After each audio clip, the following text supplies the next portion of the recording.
বন্ধুরা, একই দুর্ঘটনার পুনরাবৃত্তি ঘটল। দৌলতদিয়ার 7 নম্বর ফেরিঘাটে আবারও একটি যাত্রীবাহী বাস ডুবে গেছে। আপনারা জানেন এর আগে একটি বাস ডুবে 26 জনের প্রাণহানির ঘটনা ঘটে। সেই একই ঘটনা আজকে আবার ঠিক কিছুক্ষণ আগে ঘটেছে দৌলতদিয়ার 7 নম্বর ফেরিঘাটে।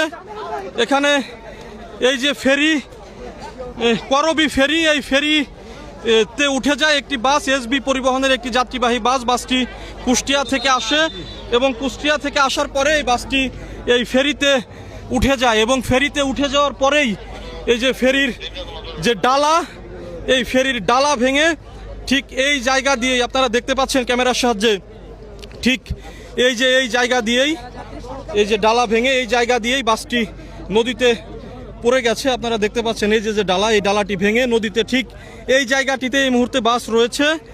আপনারা দেখতে পাচ্ছেন এরই মধ্যে উদ্ধারকারী জাহাজ হামজা এখানে চলে এসেছে, এবং ফায়ার সার্ভিস, কোস্টগার্ড এবং বিআরডব্লিউটি এর ডুবুর ইউনিট তারা এখানে উদ্ধার কার্যক্রম শুরু করে দিয়েছে। ভাই, বাস কি এখানে আছে? ফায়ার সার্ভিসের যারা ডুবুর ইউনিটের সদস্যরা আছেন তারা বলছেন যে বাসটি এখনো পর্যন্ত এখানেই আছে।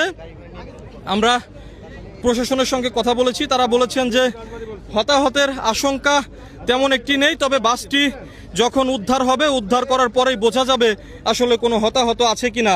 আপনারা জানেন গত 25শে মার্চ এরকম একটি ঘটনা ঘটে দৌলতদিয়ার 3 নম্বর ফেরিঘাটে।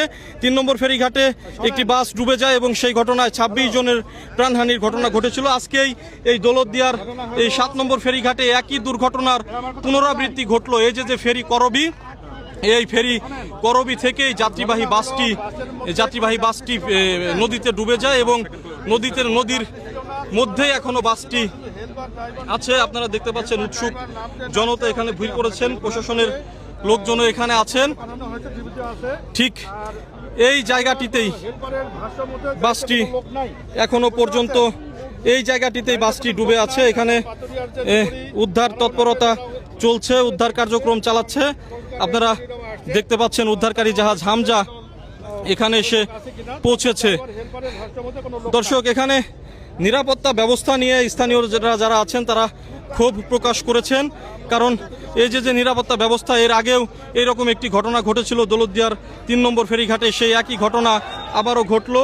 স্থানীয়রা কিন্তু মাঝে মাঝেই ক্ষুব্ধ হয়ে যাচ্ছেন, তারা বিভিন্ন ধরনের স্লোগান দিচ্ছেন যে কেন এই দৌলতদিয়া ঘাটে বারবারই এই একই ঘটনা ঘটে।